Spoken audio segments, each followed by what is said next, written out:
There are a lot of weapons in Brawlhalla. Some are easier to learn than others, and some teach you more fundamentals than others. When I first got to college, I literally had nothing to do but play games, and I was kind of tired of League of Legends, so I hopped on Brawlhalla. Now, obviously, I was invited to all the parties, but Brawlhalla was more of an important thing to me at this time because I had picked up Kaya as my first character, and Kaya was an amazing character to start on because she has spear and bow. When you play Kaya, all you need to know is side attack to down attack. That's the first thing my friends told me. I was like, yo, I don't know what to do. They're like, side attack to down attack. So when I first had my friends start to play this game a few weeks ago, I was like, pick a spear character. We're doing side attack to down attack right now. And then I told him to hop on bow, but I will not lie to you, that weapon is much harder. Bow's got a lot of end lag issues that we're not going to get into, and you need to learn how to string them together. But you know what isn't actually that hard to learn? Cannon. So this weapon was debuted in the Spring Championship by Sandstorm, and actually for the longest time, the casters had mentioned that after the LAN tournaments, Sandstorm would go up to them and tell them that he has a really good cannon, especially a really good Zol. What he didn't tell these casters is that he actually could only play cannon. He didn't know how to use axe whatsoever, so he broke into top 8 only using cannon as his main weapon. And what's even more surprising about cannon is up until Onyx, there wasn't that many good cannon character picks. The most successful characters in the esports league were Lin Fei and Zol, who, if you look at their stats, are very lopsided in certain areas, but these two were the most successful cannon characters that continue to be used in pro play today. One of the nice unique things about cannon is that even when you're losing the game, it can still be fun because if you're getting 1 to 2 good strings in, it feels like you're learning. In Brawlhalla and in general with fighting games, it can be pretty devastating when your opponent is beating you because there's no one you can blame other than yourself. So when you get those 1 to 2 strings, it feels very rewarding and like you're getting somewhere. And instead of focusing so much on win or lose,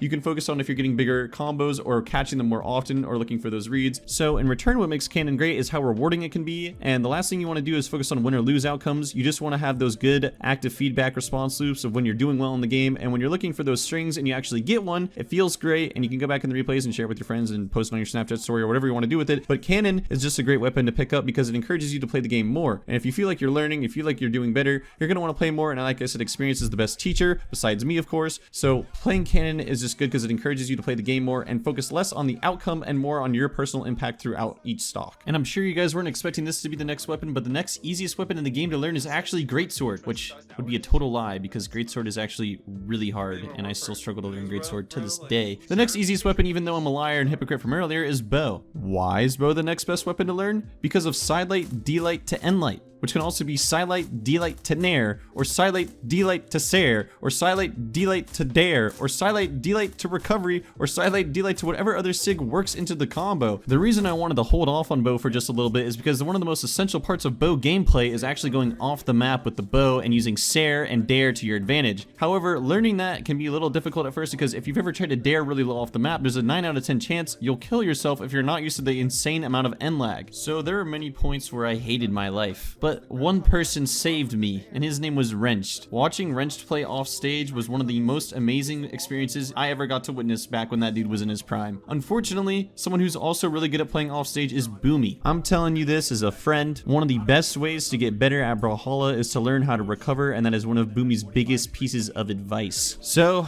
overall, yeah, bow sucks, and we're gonna move on to the next weapon. So around the time I was in middle school, I was tested for autism, and I think this is the reason that I can't play hammer or axe. My brain processes information way too fast and I have attention issues, and I could never play a weapon so slow. Now, I'm pretty sure I don't have autism, but I never got the results back. But what I do know is that Katars fit me perfectly. Now, I'm not gonna lie, Katars is definitely not the easiest weapon. I think the most impressive thing about Katars is you can play a character as slow as Queen 9 and still make the weapon useful. After listening to this recording, I've realized I'm an incredibly biased person on every weapon in this game, but I still stand by Katars being one of the most important weapons to learn. I think Katars is important for the same reason Cannon's important. With Katars and Cannon, you're focused on getting those strings and reads and not if you're gonna win or lose. I used to get so nervous before playing ranked games in League of Legends, I played 1,000 normal games before I ever hopped into ranked. For me in Brawlhalla, Katars and Cannon were my thunder jacket. I no longer cared about winning or losing, and I found more enjoyment at just getting better at finding reads. Unfortunately, somehow this carried over into my real life, and whenever I was having a hard time with homework or going outside, I would just play Katars all day. I've actually come to realize I have like an extremely addictive personality when it comes to stuff like this. Same thing happens with basketball. I feel like basketball is my real life Katars, and I just practice all the time whenever I don't want to do anything else. Back to Brawlhalla. The reason Katars is so important is because not only does it teach you how to string weapons together, but it teaches you how to kill with a relatively weak killing weapon.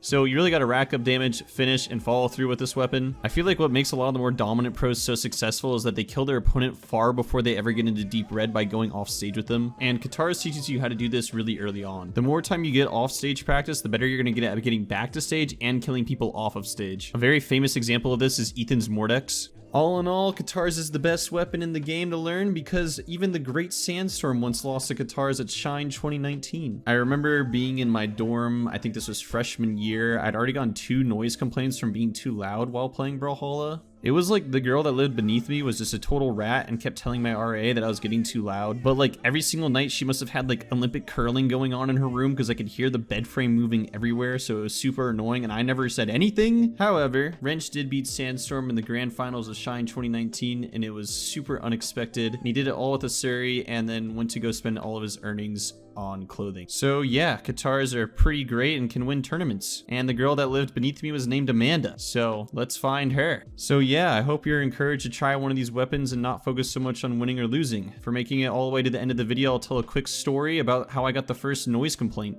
I have really sensitive skin and really sensitive fingertips, and after I lost to a Mordex in gold elo, I slammed my hand into my keyboard. This led to me getting an immediate noise complaint and the RA running to my room. He knocked on my door and I opened it and said, "What seems to be the problem?" And then he pointed out the blood that was dripping down my door frame from the fingertips of my hand. Fortunately, I've always been quite well known for having nosebleeds, so I just told him it was that and I was having a bit of a gamer moment. And since I ended up shoving my hands through my keyboard, the keys went all over my room, and I didn't even find all the keys even after I had to clean up to move out of my dorm. This led to me getting a new keyboard, but I kind of wish I could go back to my old Corsair keyboard because I really liked it. It was the Corsair K68 Cross Rapid Fire, something like that. So I might get another one of those. You know, I don't struggle with the same anger issues, so, or really anger at all. I just kind of didn't expect like my hands to explode when I shoved them through my keyboard. Hopefully, if you take a little advice from this video, you'll learn to focus on things greater than winning or losing and not shove your hands through your keyboard. Another thing greater than winning or losing is liking and subscribing to my channel. One of the greatest things out there. Thank you for watching this far.